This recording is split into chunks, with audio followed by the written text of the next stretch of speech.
I've really enjoyed sharing with you some themes and topics with this idea of a quest for meaning in our lives. And today I look forward to talking to you about creativity and imagination. And I think that sometimes as adults, we may have moved away from the thought of ourselves as being imaginative and creative.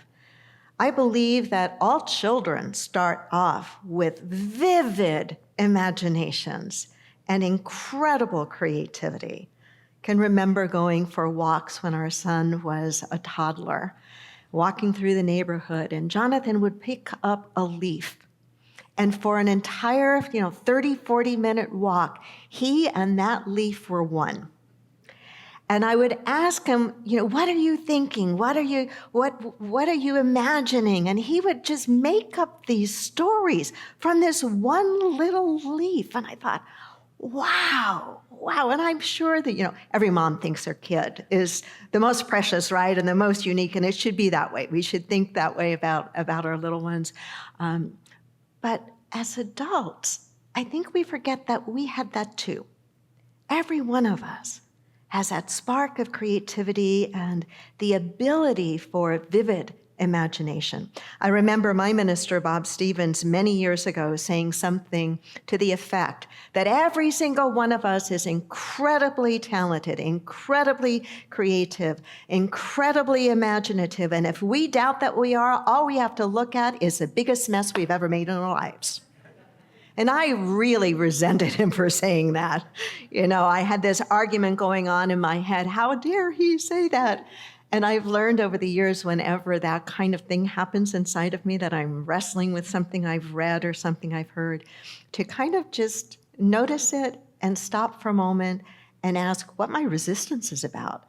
Is it because it's touched maybe an element of truth that, I am pretty creative in terms of some of the messes I've made in my life. And I can be really imaginative with the worst possible thing that could happen. Am I just speaking all by myself or?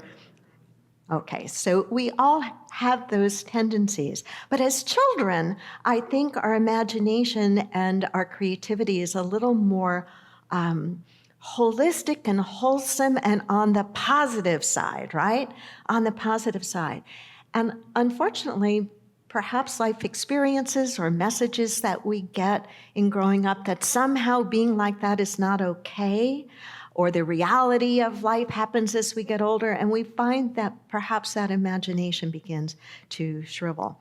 And I want to encourage us to really do whatever we can to re-engage our abilities to imagine on the positive end of things and to be creative toward the positive end of things. There was a little girl by the name of Emily who was out in an open field with other little boys and girls flying a kite. And she was having a little bit of difficulty flying her kite because hers was bigger than most of the other kids' kites. And it was really fancy and very ornate and very long tail. And she'd run and she'd get it part of the way up and then it would kind of falter a bit. And a passerby noticed what she was doing and commented and said, you have one of the biggest, most beautiful kites out here, but I'm afraid you're never really going to get it up there because the wind isn't strong enough up there. And she looked at him and she said, well, I'm not flying this kite for the wind that's here right now. I'm flying this kite for the wind that I believe will be here, and I will have the biggest, most beautiful kite flying in that sky. I'm sure that little girl went to Unity, And for her, it was all about this idea of, I'm going to build what keeps me alive. I'm going to imagine. I'm going to have a happier, bigger, more cheerful, more creative thought. Because I know even if the wind isn't strong now, I'm going to catch it when it is. And I don't know about you, but I want to keep that kind of spirit alive in me.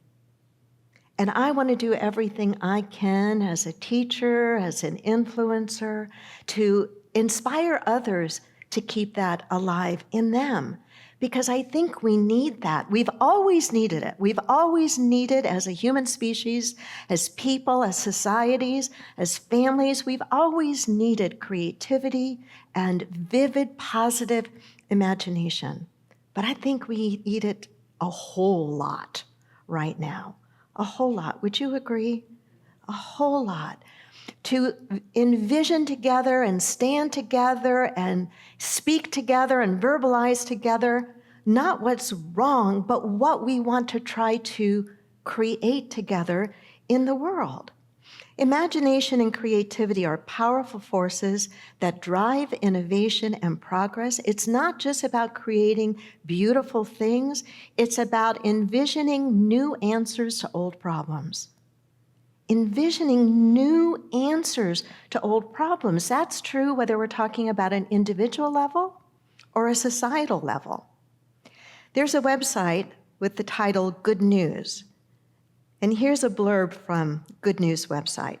Whether it's an artist using their work to shed light on societal issues, a scientist thinking creatively to address environmental challenges, or a community leader innovating ways to uplift their neighborhood, creativity is at the heart of making a positive difference. Creativity is at the heart of making a positive difference. I think of Walt Disney and I think of his Imagineers and how he kind of, in some ways, was at the forefront of encouraging and creating an environment that really supported out there wild imagination to create what is called what? Come on, Emery. And what is Disneyland's tagline? The happiest place on earth, right? Where's that coming from? A creative imagination, an innovative imagination, supporting the idea of that sense of possibility, that sense of newness, of being able to not be afraid to look at a problem, whether it's a problem in our lives personally, financially, health-wise, or relationship-wise, or a problem in our world, to be able to not be afraid to look at it and see it and name it and call it what it is, but to not stop there and to not shut down, but to say, can I be like little Emily? Can I build the biggest, most beautiful kite? Because there is going to be a wind that will help me pick that kite up. I'm going to imagine the future that I want to leave for my children and my children's children. And I'm going to make whatever choices and decisions I can make today, however small they may be, however invisible they may seem to others, I'm still going to make those because cumulatively, it can make a positive difference. Did you know that there is active research on imagination right now? That there are people studying imagination across a variety of fields. I'm going to tell you about them. Studying imagination, how it works, what it is in neuroscience and cognitive science, in education and psychology, and in therapy. Here we go with neuroscience and cognitive science. Researchers are using MRI to understand brain activity, you already know that, but during imaginative tasks. They're investigating what areas of the brain are involved in imagination and creativity. I think that's fascinating. Other studies are exploring how the brain generates creative ideas, examining the neural mechanisms underlying creative thinking and problem solving. We have artists in our community. I wonder if we could put you under an MRI or a gadget and be able to see what's going on in your brain as that creative spark of what you're going to put on canvas or what you're going to create out of clay comes alive, to be able to actually kind of get a handle on some of that. In education and psychology, studies focus on how imagination develops in children and teens, exploring its role in cognitive development, problem solving, and social interaction. Researchers are examining the use of imagination techniques in education, exploring how imagination enhances learning, creativity, and critical thinking skills. I'd have to say I can remember experiences in school as a youngster where the idea of being a little too imaginative, a little too creative, didn't quite fit in the box and was told, no, you need to stay in the box, color inside the lines. Anybody else have that? We're of the generation where maybe those older ways of teaching were what was considered the right way. But now we're learning so much more, and we're learning the role of imagination, of creativity. And in therapy, imagination techniques being used and explored in things like art therapy and drama therapy.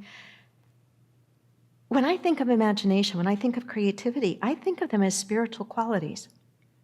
Charles Fillmore, our co-founder of Unity, was a real proponent of the idea of metaphysics and mystical interpretation of the Bible and Bible characters and Bible stories. And I can't go into it in depth here, but one of the things that is a part of our Unity teaching and belief system is that we have 12 innate powers, and Charles Fillmore felt that these were representative of Jesus' 12 followers, his 12 disciples. And one of those 12, Charles felt represented and stood for the quality of imagination, and that we have this divine innate quality of imagination within us as a spiritual faculty. And through prayer, through meditation, through openness, we are better able to tap into that natural, creative, imaginative potential and energy. Certainly Unity Village, if you've ever been to Unity Village, it was the manifestation of tremendous imagination and creativity on the part of the Fillmores. So when I talk about imagination, when I'm talking about creativity, I'm seeing it very much as an expression of our God faculties, our spiritual essence of who and what we are. There is even an Imagination Institute. Did you know that? An Imagination Institute. I'm fascinated just by things like that.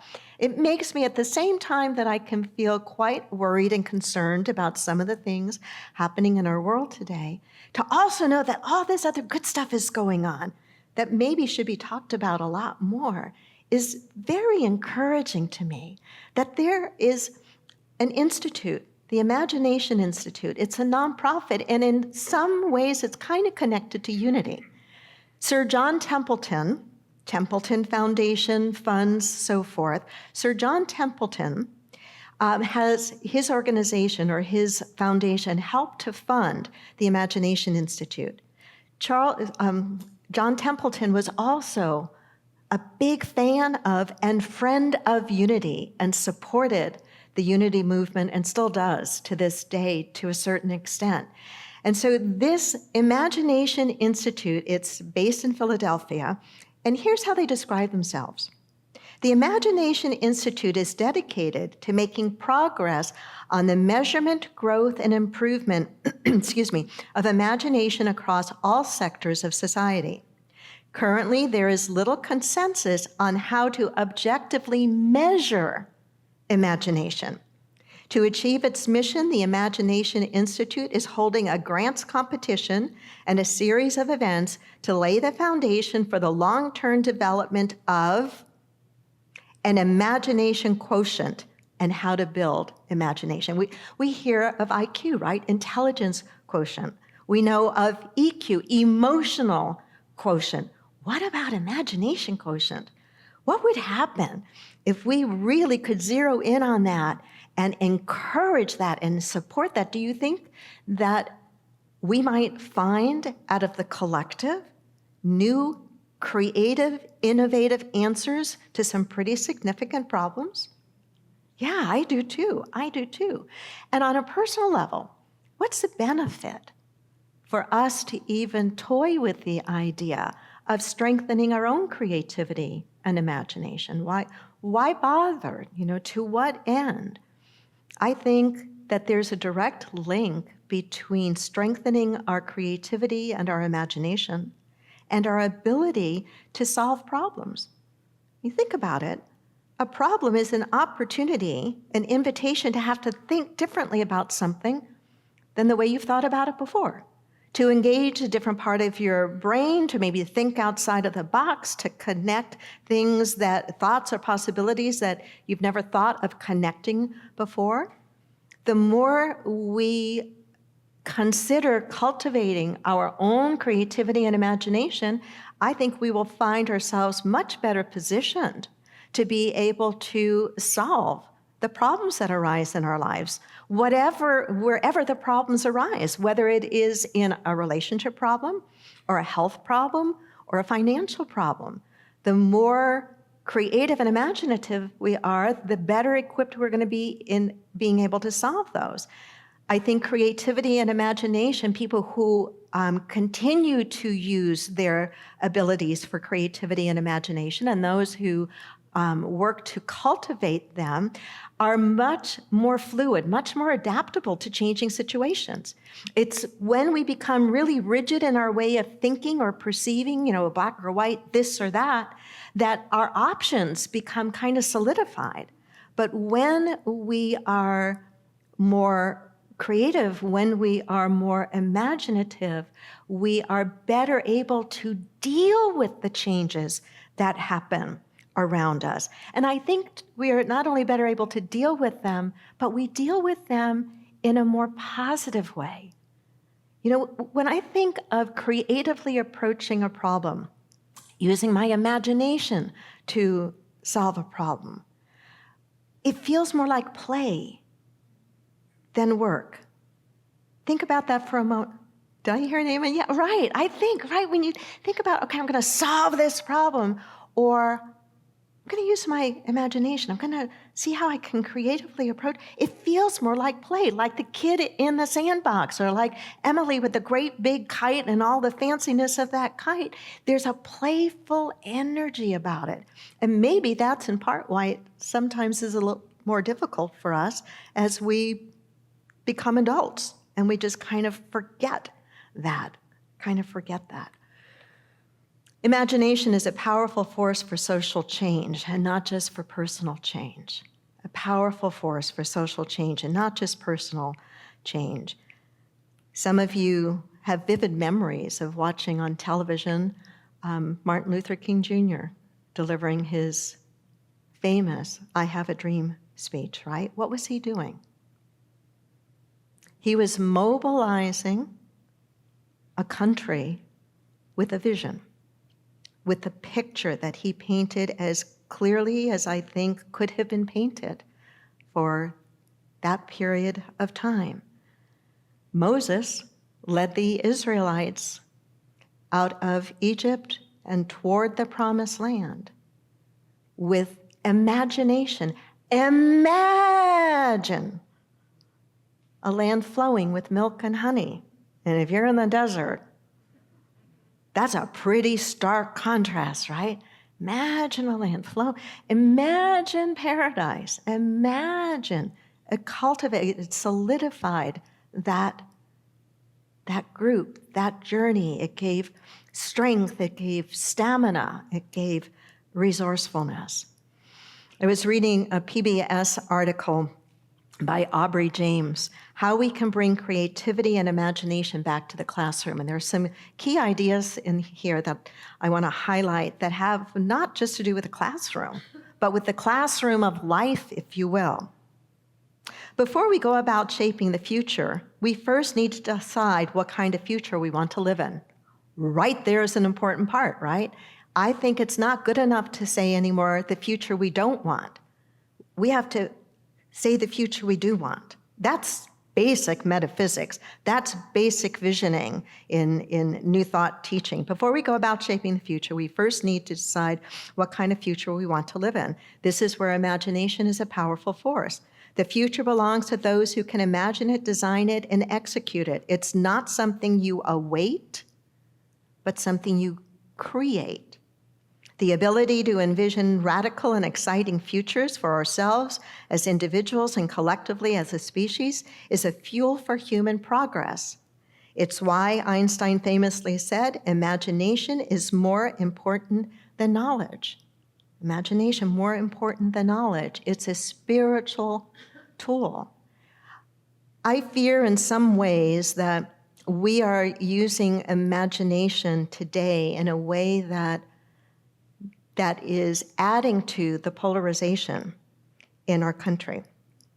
And I want to touch upon something in the time that I have, and then I want to invite you and actually request that you consider staying after with me for a few minutes in the sanctuary after the service formally closes.